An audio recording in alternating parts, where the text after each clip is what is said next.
today. Feel it melt away where time cannot find me at all. Just a breath away, nothing here but heaven, nowhere but love to fall. As I go within, quiet peace offers something sacred.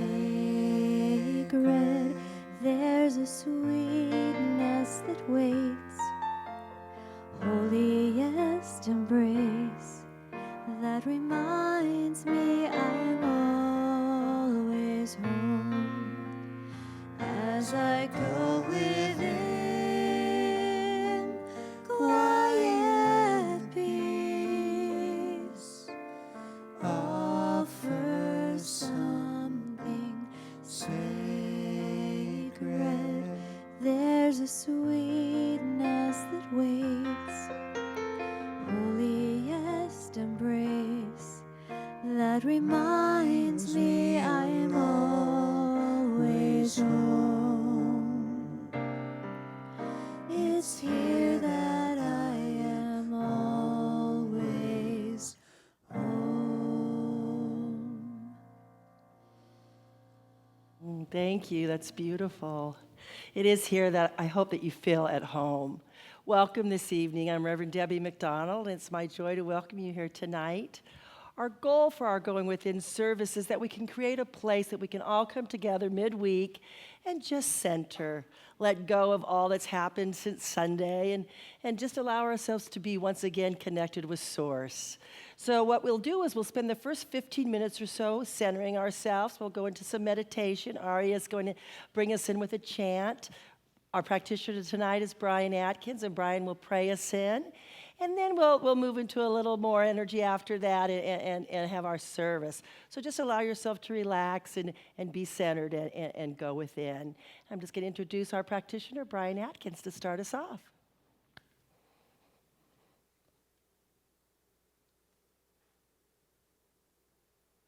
Please join me in turning within.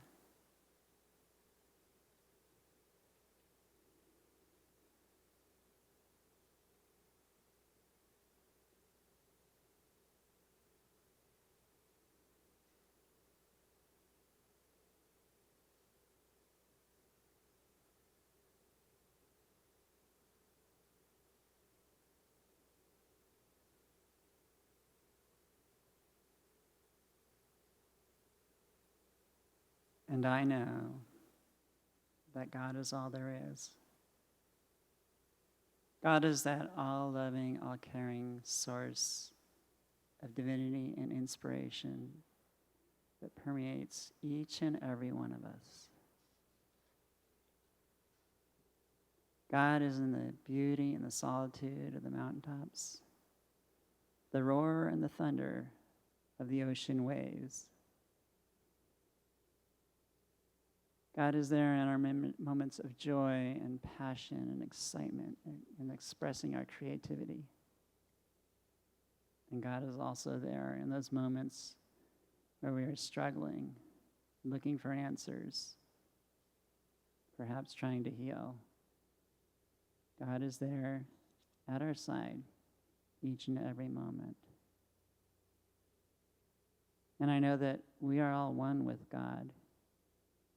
We are one with this source of caring and loving and inspiration. Like the colors of the rainbow, each and every one of us is a unique divine expression of God. And closer to us than our breath, that is where God is. And I give thanks in advance in knowing that this service unfolds in perfect divine order, that each of us here today receives exactly that for which we have come.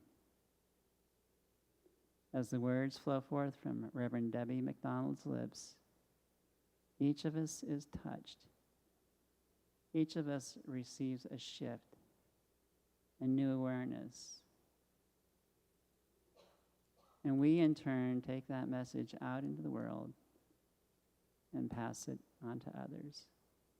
And consciousness expands throughout the world.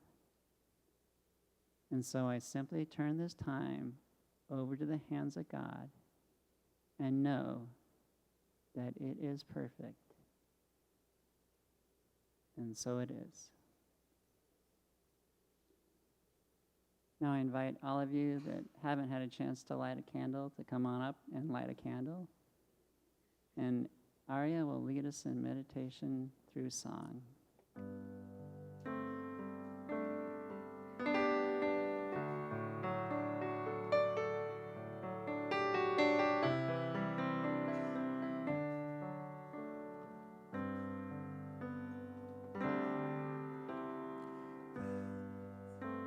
Share my light,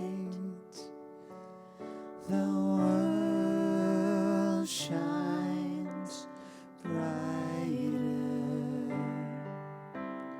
As I go within, the world is still.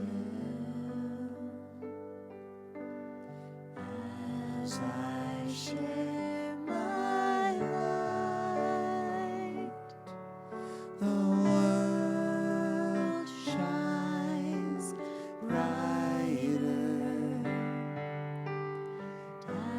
as I go within. the world is still. The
Lord, make me an instrument of your peace.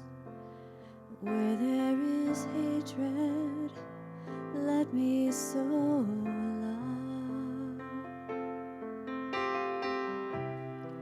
Where there is injury, pardon. Where there is doubt, faith. Where there is despair, hope. Where there is darkness, light. Where there is sadness, joy.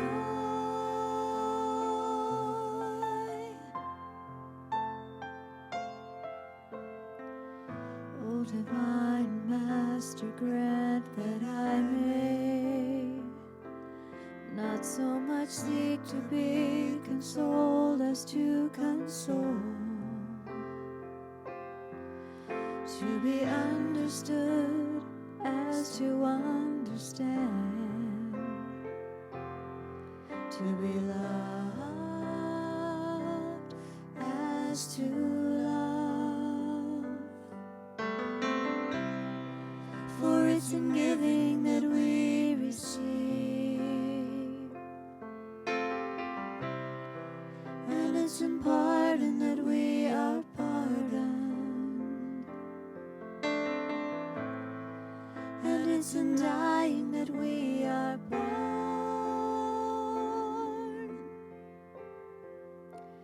to eternal life. O divine Master, grant that I may not so much seek to be consoled as to console, to be understood as to understand, to be loved as to love. For it's in giving that we receive, and it's in pardon that we are pardoned, and it's in dying that we are born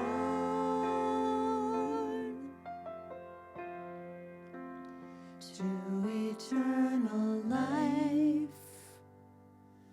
Amen.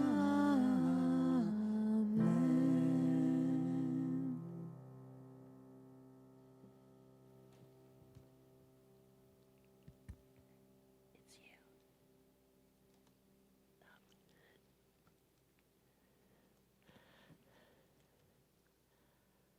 Good evening. My name is Brian Atkins, and I have been a practitioner now for 12 years here at Seaside. And I can honestly say I think being a practitioner at Seaside is one of the coolest things you can do. I truly love it. And I'll go into that in a little more detail in just a second. But the first thing I'd like to mention is I will be doing your reading this evening. And tonight's message is I think I can. I know I can. And I think that is a truly cool message. Because quite honestly, it's all about confidence. And those of you that know religious science knows that pretty much nothing begins without confidence, without a belief in ourselves. So if we actually wish to begin to tap into that hidden power that is nested within each and every one of us, it's critical that we develop confidence. And I know that while I was going through prac training, one of the things I loved about prac training was that we were constantly challenging our belief system and our belief about ourselves. And I can honestly say I emerged from that believing that I indeed am the essence of God and that my potential is truly unlimited. So going into some of the readings from the Science of Mind, I'm going to cover a few things on confidence. The first time I found confidence in the online Science of Mind text was on page 11. And they're talking about the conscious mind and how it influences the subconscious mind. Thus, he, man, found how habits are formed, that they are conscious ideas fallen into the inner thought and carried out to logical conclusions. Therefore, he began to reason, instinctive man within me is perfect, and yet I appear to be imperfect. My apparent imperfection must be the result of an imperfect thinking. In reality, I am and always have been perfect. I will now begin to think differently about myself and see what happens. And as he begins to think from the new basis, he found that the body responded and was healed. So he came to this conclusion. God made me perfect, but he also made me an individual, which means that I can do with myself as I will. I cannot really destroy my body, but I can make it most uncomfortable. Boy, can any of us relate to that? Since God made me and made me perfect, each one of the organs of my body represents a perfect idea. Realizing this to be true, he began to think from this basis, and the organs of the body responded. He found that thoughts of peace produced a peaceful condition, while thoughts of fear produced a disturbed condition. That confidence made him strong, while fear made him weak. In fact, he was able to trace each mental attitude to its physical correspondent. He discovered that asleep or awake, the inner mind works all the time. And I have one last reading, and it's about treatment, which for those of you who are not aware of it, treatment is our 5-step prayer. It says, never let anything cause you to doubt your ability to demonstrate the truth. Conceive of your word as being the thing. See the desire as an already accomplished fact, and rest in perfect confidence, peace, and certainty, never looking for results, never wondering, never becoming anxious, and never being hurried nor worried. Those who do not understand this attitude will think that you're inactive, but remember, to him who can perfectly practice inaction, all things are possible. And having mentioned treatment, one of the big things that we as practitioners do is 5-step prayers. And it can be a great way for developing confidence in ourselves and in others. And I encourage all of you, at the end of the evening, both Victoria Wood and myself will be in the front of the prayer room over there. I encourage you all to come over and have a 5-step treatment. And with that, I'd like to encourage you to give a warm welcome to Reverend Debbie McDonnell. Thank you. Oh, I'm enjoying this. I like our practitioners sharing with us. That's pretty fun. We have some pretty smart practitioners and experienced practitioners. And thank you, Brian. It was a beautiful lead-in. Thank you very much. Thank you, Aria and Jim, for singing us in so beautifully as well. Welcome this evening. It's good to see you. So we're rounding up the summer, a couple weeks here. I think some kids have already gone back to school. Those that haven't are going back real soon. I know my son has another week home, and then he's back up to college. So it's sort of that time of year when it's all getting ready for the seasons to shift just once again. My talk title is I Know I Can. I don't know about you, but when I think of I Know I Can, I think of the little engine that could. I don't know if you all think of that, or maybe it's the mom in me, but I had the book on the bookshelf, saving all the kids' books for my grandchildren someday, and read it again. And you know, it's interesting to reread it. It's not exactly the way I remembered it, and especially the way I remember it as a child. But it goes something like this. There's the little engine that's pulling along the toys and the candy and the goods to take over the hill to the town where the children live. and it breaks down right at the foot of the mountain and can't quite make it. So it's wondering what it's going to do. How can it get these toys across to the children who really need them on the other side of the mountain? And along comes a big giant engine, and this engine is a passenger engine and proud and comes rolling along. And the little engine that's broken down says, "Can you please help me?" And the big engine says, "No, I can't be bothered with you. I have big important passenger people to pull." And then along comes another little train that's kind of a broken down little train. And the little engine asks if this little train can help it. And it says, "I just really can't. I'm just too old and tired and I can't do it." And then lastly comes along this cute little engine that really hasn't ever gone far from the station. And it's just used to move the trains back and forth within the station. And the broken down engine asks this little train if it might help it get over the mountain. And what does the little train say? The little train, who I found it as a she. I didn't know that. It's a she train. It's used as she in the book. It's the pronoun she, and there's some reference to early feminism there. But the little she train says, "I think I can. I think I can." She hooks herself up to the toys and the goodies and starts moving up the hill with, "I think I can. I think I can. I think I can." And then remember, it goes, "I know I can, I know I can, I know I can," and makes it over the hill into, "I thought I could, I thought I could," you know? And the moral of that story, of course, as we read that story to our children, is you can do anything that you set your mind to do, right? That we can do it. If we believe that we can do it, we can do it. And I always loved that little story when I was younger, and I still like it today and share it. And you know, the other thing that came along with that idea of that I know I can is the power of positive thinking. Norman Vincent Peale. I remember finding that book on my parents' bookshelf and taking it down when I was probably in high school and reading it. You know, and it was probably my first real reading of what would be considered science of mind or religious science, you know. And in looking up about the power of positive thinking as I was preparing for this talk tonight, it's very interesting, you know, the correlation between Norman Vincent Peale and Ernest Holmes. Norman Vincent Peale does attribute all of his knowledge and learning to Ernest Holmes, to the Science of Mind textbook, which and Norman Vincent Peale's book came out about 12 to 14 years after the Science of Mind text. And he does quote that he did get this information from Ernest, and they met throughout time and talked. You know, and the very idea of positive thinking was coined by Charles Fillmore, the founder of Unity. So all these sort of things that nowadays are kind of catchphrases in pop psychology or whatever really had their roots in science of mind, had their roots in our teaching of religious science.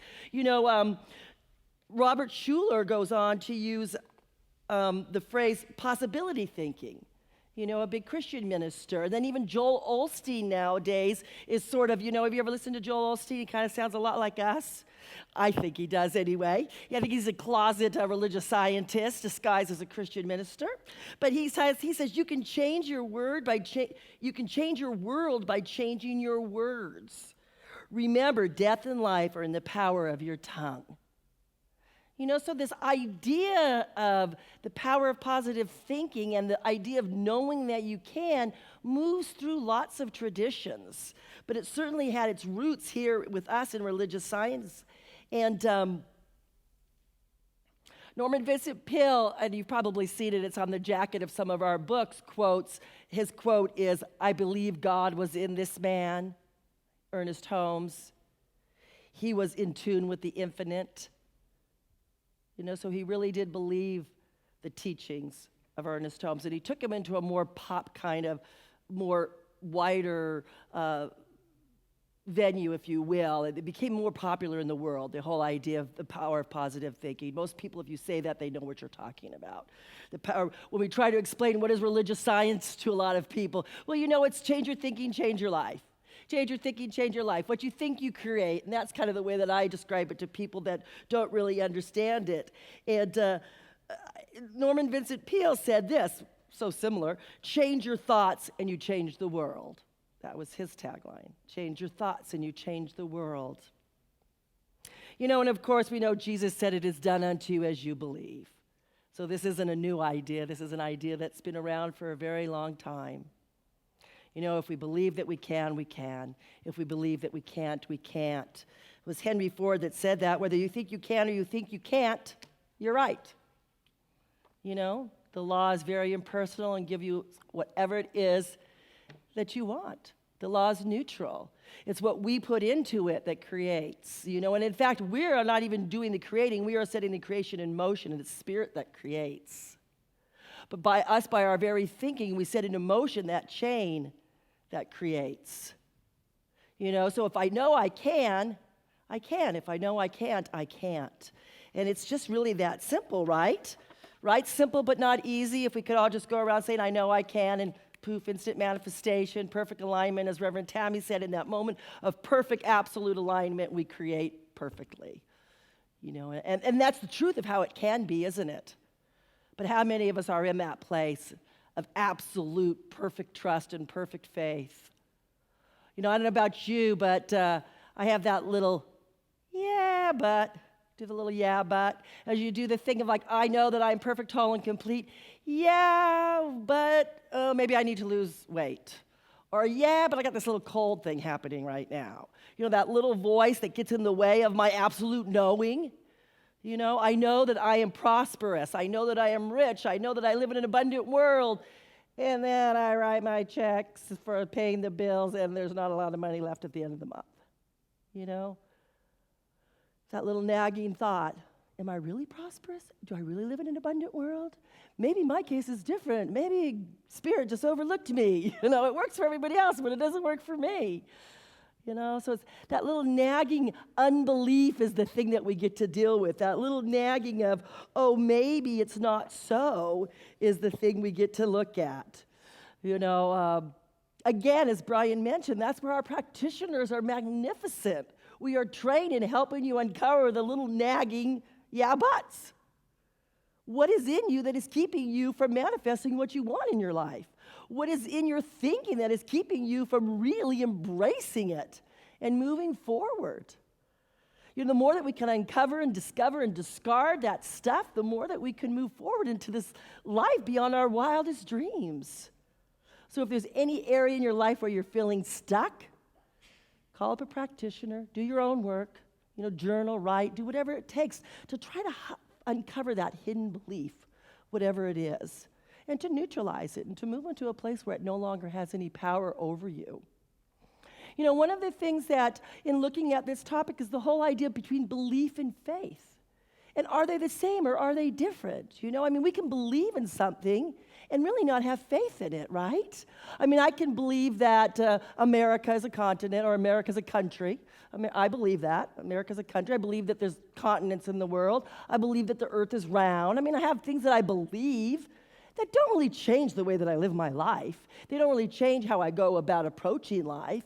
You know, but when I have faith in something, that is when it actually, I change my action to go along with faith. I love the story, and I've probably told this before, but it's so simple, but I think it really illustrates the difference. You know, there's two people, and they're standing on the sidelines, and they're watching the tightrope walker walk across the tightrope, right? And the tightrope walker is pushing a barrel and walking across the tightrope, and the one person says to the other person, do you believe that they can make that across?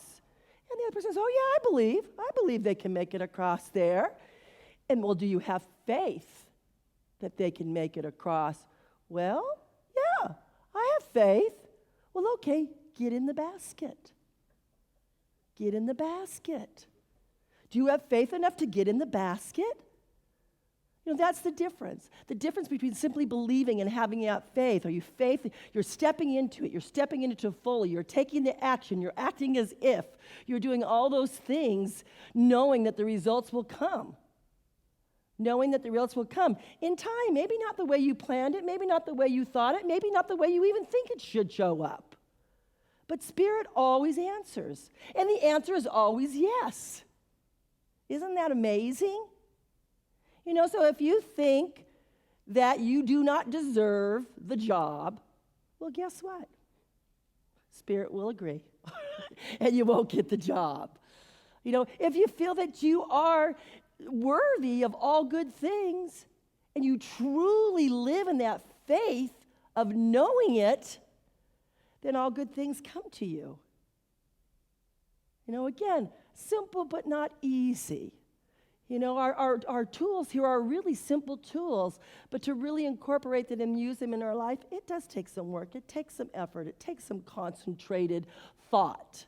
It takes being mindful of what's passing through. You know, it's one of the wonderful reasons, and Brian mentioned that again, of being in classes. You know, classes are a place where we stay focused. If you haven't taken foundations, if you haven't taken the power of your word, if you haven't taken financial freedom, we have these classes coming up. Our fall quarter starts here in a few weeks. Take a class. If nothing else, you're centered in prayer. You're centered in meditation. You're centered in talking about this with like-minded people. So it's on your mind. So you're immersed in it. So you're living it. You know, instead of just showing up on Sunday maybe and on Wednesday night and hearing the message, you're living it. You're part of it. And it starts to transform your life. So one of the prayers that I use, especially when I'm in a place of doubt, when I'm in a place of I'm not even convinced, you know, so I'm having a hard time staying in that truth, is that God, I believe, help my unbelief. Spirit, I believe, help my unbelief. Whatever works for you, but acknowledging that there's a part of myself that's not fully in alignment yet. But that I'm aware of it, I know it, and I'm moving into that place of alignment. You know, I'm ready to release anything that looks other than the divine. I'm ready to release anything that looks other than what I want in my life. And I'm ready to step fully into that place of alignment with all that is. And it's you know, it's that moving through, you know, again, that discovering, uncovering, discovering, and discarding. It's that kind of step that we go through. You know, Jesus was able to manifest instantly, you know, if the stories are true that we read. And, you know, not many of us on this worldly plane right now are able to do that. You know, so we move through stages. We progress. We get a little bit better and a little bit better. I'll tell you, I'm a lot better at manifesting and living in truth today than I was 20 years ago. You know, 20 years ago, it was all I could do to just remember that God is love. You know, because I came from a whole other belief system. So it took me a while to get to God is love. And now, today, I believe that 100%. I have absolute faith in the idea that God is love. Absolutely. I have no doubt. I have no doubt whatsoever. And that doesn't mean I don't have doubts on other things, but on that thing, I'm sure. You know, so if we have absolute faith in something, we'll act and we will think differently, won't we? If we absolutely believe in something, then our actions are also different. You know, we'll take that action. How often have we said or heard said or thought even, if I truly walked the walk of what I talk, my life would be amazing. So where are we falling short? Where are we not walking that walk of what it is that we believe? Where do we need to make that leap from belief to faith, to absolute faith? Where do we need to get in the bucket and go along for the ride, trusting that it's going to be good, trusting that the Spirit, that the universe is conspiring to create a magnificent life for us? You know, one of the big criticisms of Norman Vincent Peale, which I thought was really interesting, and I'm sure it was the same for Ernest Holmes and those of us in the New Thought movement. You know, a lot of the people in the early 50s, he was considered the occult. He was considered kind of wacky, quacky, no proof, you know. What did he have to substantiate these claims that he made that you could change your life by just changing your thinking, or if you just thought positive things? And he was really into visualizing. He was into holding that which you wanted to become and knowing it. And he was also really into that God is everything. And a lot of the Christian movements at that time didn't really like that. They wanted it to be a specific brand of God. They didn't like that God could just be one God that we could all share in. And so he was oftentimes criticized. And what happened is around the 1980s, they started doing some real scientific surveys on optimism. And and today we know we have a lot more of that. Today we have a lot more of the experiments on the power of prayer, where we actually see cells transforming under prayer. We see plants that grow under prayer. We have a lot more scientific evidence than we did then. But back in the early 1980s, there were two gentlemen named Michael Shire and Charles Carver, and they did a study on the power of optimism. It was coined dispositional optimism, defined as the general expectation that good versus bad things will happen across important life domains. The general expectation that good versus bad things will happen. Now, I think for most of us here, we probably live our life that way. But do any of you know an Eeyore? I know lots of Eeyores. I hate to say it. Thanks for noticing me. I just know this is going to be really bad. I know something's going to happen. And they're almost afraid to enjoy the good, almost afraid to enjoy the magnificence of life because they'll be disappointed. I think we talked about that last week, living in that state of disappointment so you're not disappointed. So this optimism, the general expectation that good versus bad things will happen. Sometimes some people look at you and go like, why are you so cheery all the time? Like, why do you always think everything's so great? Well, because it is, right? Because it is. And it's not that we're Pollyannas. This is what they discovered. They discovered that optimists do better than pessimists because optimists are not simply Pollyannas. They are problem solvers who try to improve situations. Right? Yeah. Because sometimes we'll be accused of being naive or Pollyannas or, not practical. But I like being impractical. I like imagining the possibilities, knowing that the possibilities are limitless, knowing that we can do anything that we set our mind to. Just like the little engine, we know we can.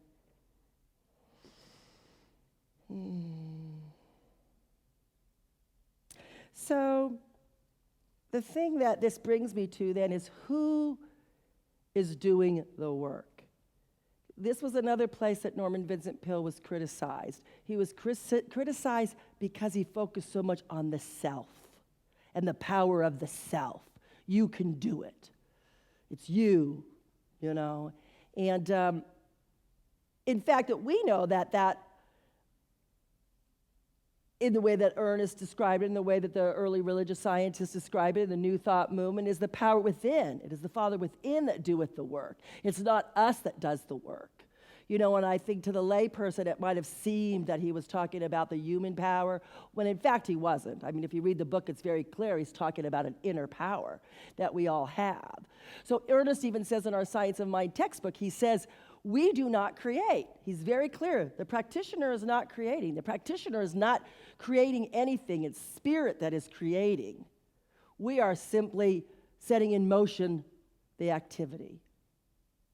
We are aligning ourselves with spirit. We are aligning ourselves with good. And that is always the right use of the will, to align our will with spirit's will. How can we come into alignment? God is all that I am, but I am not all that God is. You've heard Dr. Christian say that, right? I am. Every part of me is God made manifest, but I certainly am not all the entirety of God. God encompasses all of us. I saw a cute little play last night at the Loyola Playhouse. I'm not going to tell you too much about it because you might see it, but it's called Up Here. And it takes place, it's a man and a woman, basically are the characters in the show, and it's kind of like the kids' movie that's out, the Pixar movie Inside Out, but it's from the adult perspective. It's a man and a woman, and the man has about 15 different personalities that are living inside of him. So everywhere he goes, he has like these 15 characters that are all around him. The humbug and the critic, and then he has the happy guy, and he has a whole bunch of crazy people, and he has all kinds of stuff going on. And then it's sort of weird that it's this relationship with him and the girl, and then all his thoughts about how, you got to see it, it's a good one. But the point is that there's a little boy part of him that knew from the beginning, and they show this, it cuts in and out, that he is part of the whole. that this little boy knew that he was part of the whole of all that is. And somewhere through life, he lost that. Somewhere through life, he lost the belief that he was one with. There's a brother in the play that is somewhere on the autism spectrum, but his big thing is that there is no number one. And he drives everybody crazy because he keeps saying, there's no number one, there's no number one, there's no number one. And they're like, what are you talking about? And finally, at the end, the brother is able to make people understand that there's no number one because we are all number one. Nobody's above or below anybody else. We're all part of the whole. You know, and that's sort of the idea that I wanted you to come away with, is that we are not alone. You know, that we have that power and that presence within us, that we are God made manifest. We have all of the qualities of God in us. We are able to manifest that which we want in our life by simply aligning ourselves with all that is. You know, and again, if we cannot do it for ourselves, we have others that will do it for us and mirror it back to us. It's the hardest sometimes to do it for ourselves. It's the hardest sometimes to do it for our family members. It's the hardest sometimes to do it for somebody that we love because we want so much, but we're emotionally invested. You know, Ernest says, and this is one of the things we learn in practitioner training, if you walk into a hospital room and you see a sick person, turn around and walk out. You can't do them any good. You know, we want to see everybody as perfect, whole, and complete always. It must be time for me to talk or stop talking. My voice is giving out on me. So before we end, I just want you all to say with me, if you're willing to, that, get this one right, I can do anything through God who strengthens me. Let's say Spirit. I can do anything through Spirit who strengthens me. Do you want to say that together? I can do anything through Spirit who strengthens me. One more time, let's say it together. I can do anything through Spirit who strengthens me. Know it. Know you can do whatever it is that your heart's desire is this week. God bless you.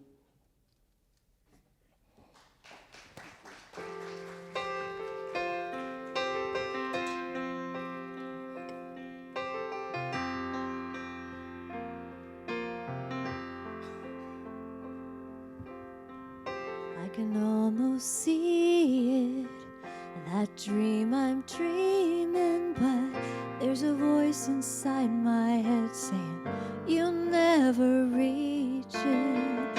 Every step I'm taking, every move I make feels lost with no direction, but my faith's not shaken, 'cause I'm gonna keep trying.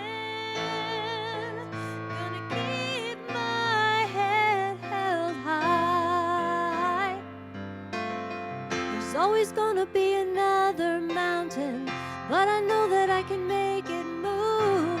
Doesn't have to be an uphill battle. Sometimes I'm gonna have to choose. Ain't about how fast I get there, ain't about what's waiting on the other side. No, no, it's the climb.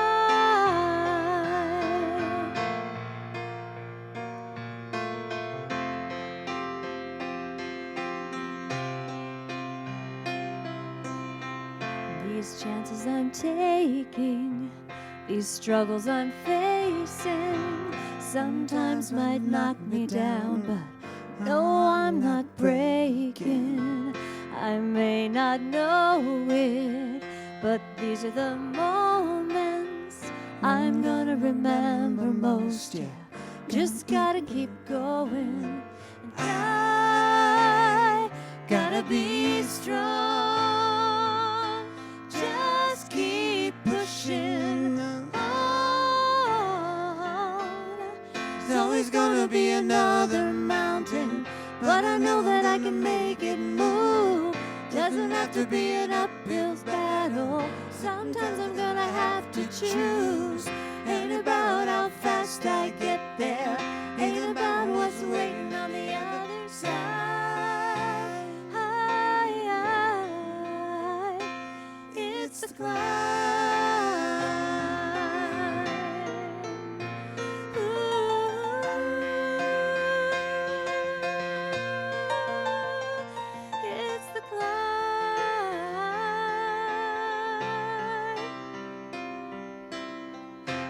always gonna be another mountain, but I know that I can make it move.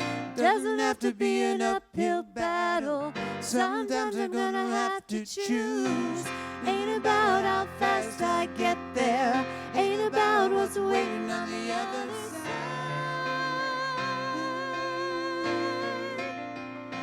It's the climb. It's the climb.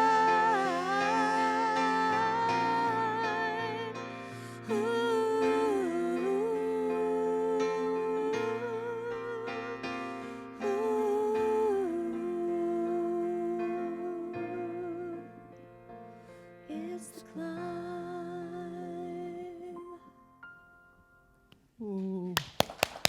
Thank you. Beautiful. I think I can. I had to smile when Aria was telling me what song she was going to sing. She didn't know I was talking about the little engine. Isn't that perfect? In one mind. It's good. Thank you. Thank you so much for being here. It's the time of our service for our offering. I'm going to invite our ushers to come forward. We have tonight Ginny and Dennis Mills. Thank you. These two are incredible. They've been doing our Wednesday night service since, I think, the beginning of time. Thank you all for being here and being with us and making this happen every week for everybody. We're so grateful for you and all the service that you do, truly. Truly. So this is the time of our offerings. It's the time that you're able to give from your heart, give that which feels good to you. If it feels like a place that you're served spiritually, please know that it is our joy to feed you and to be here with you. All that you give goes to help keep the doors of Seaside open. It goes to help run the programs that we have here. It all goes into one big general fund, so it's not separated out, but it does help us to do all the work that we do in the world. So thank you for what it is that you're able to give. And will you join me in the prosperity prayer?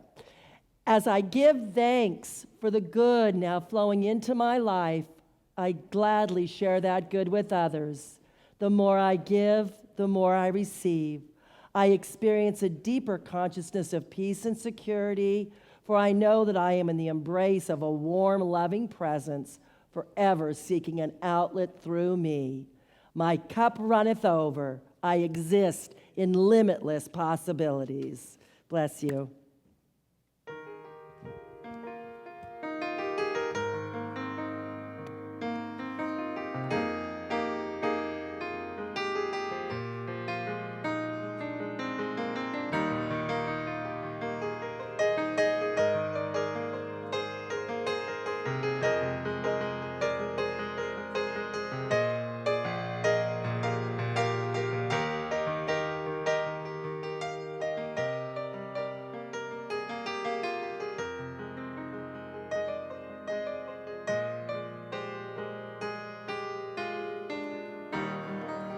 Thank you, sir. Thank you always. I just have a couple of announcements before we wrap it up tonight. This Sunday, Reverend Lori Mack, who's usually on the Wednesday night stage, will be doing a talk. She'll be here on Sunday giving the service. Her talk is Divine Discontent. So that is this Sunday, and she'll also be here next Wednesday. So Reverend Lori's busy. So please join her for both of those services. Our bookstore is open tonight. Thank you, Vicki, for being here and opening it for us. Please know that we did just return from the LA gift show, and we have all kinds of new goodies. So check it out and see what we have in there, as well as some new books as well. We have Dr. Christian's book. If you didn't get it the last 2 Sundays, his new book is out. We'll be using that through October here at Seaside, so that is also in the bookstore. As I said, education catalogs will be out September 6th, where we have a whole slew of new classes coming for you, so be looking for that. I want to thank all of the people that made Wednesday night happen. Thank you to Ed in the sound booth and Steve, who's stepping into a new position here with us. Thank you, Steve. Gregory, thank you for the podcast. Thank you to all the people that are listening at home. We're so grateful that you joined us here on Wednesday nights. Our practitioners, Brian, thank you, and Victoria, thank you so much. It's wonderful to have you here. And please know, as Brian said, they are available for prayer outside the door. Jenny is our coordinator for Wednesday night, and Dennis, of course, is always here supporting us. Aria and Jim, our musical team, we're so grateful to have you. Thank you so much for being here. And thank you all for being here and making this Wednesday service possible. Bring a friend. We're ready to grow. I'm stepping into that place of expansion, so we're knowing as fall comes forward that we'll be growing our service. So at this time, will you just please join me in prayer? If there's anybody in your life that has a need, if there's anybody that you're knowing that's needing a healing, if there's yourself, any desire you have for yourself, please raise that in consciousness right now, and please hold that as we join in prayer together, knowing that there is only one power and one presence, and it is God, and it is good, and it is love, and it is joy, it is divine abundance, perfect unfoldment, divine right action. I know that Spirit is all that there is nothing, absolutely nothing but God. And I know that I am one with this source. I know that I am one with the divine. I know that I am a manifestation of Spirit. And just as I know this is true for me, I know it's true for each one here. I know that each one here is a perfect manifestation of Spirit, perfect, whole, and complete right here and right now, exactly as they are. I know that there is nothing that needs to be fixed. There is nothing that's broken. There's nothing to do but to reveal that divine essence that is beating, moving through each and every individual. And I know for each one that they are blessed with an absolute abundance, with absolute health, with perfect relationships and divine right action occurring always in their lives. I know for each and every individual that's put a prayer in our prayer request chest that there is a healing going on right now, that there's a vibration happening, a love happening, a healing happening. And I know for our beloved Debbie Johnson, who made her transition that week, that her family is surrounded in love and light. And I know for Reverend Tammy and her family that as she moves through her health challenges, that she is just blessed and healed and moves in that perfect place. I know for each and every individual in our Seaside family that they are held in that very loving arms of the divine, knowing that there is nothing, absolutely nothing outside of the scope of Spirit. I am so blessed to be part of this wonderful spiritual community. I'm so blessed to be part of this thing that we called Seaside Center for Spiritual Living that is doing the work that it does in the world. I am so grateful for all of it that I just simply release these words into the divine nature of the law, knowing that in the mind of God it is already complete. And so it is. Join me in our closing song.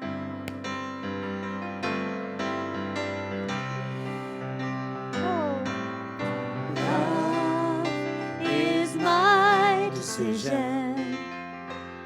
It's up to me to give of my heart. Love is my decision, and no one else can tell me to start. And once I decide to change my mind, love will show me how. Love is my decision right here and now.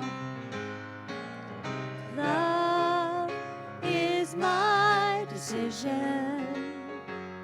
It's up to me to dance down that road.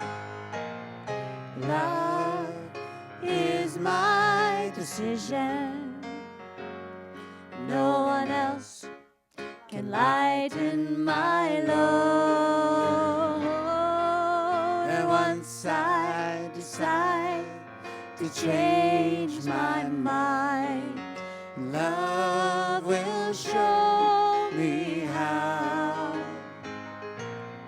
Love is my decision right here and now.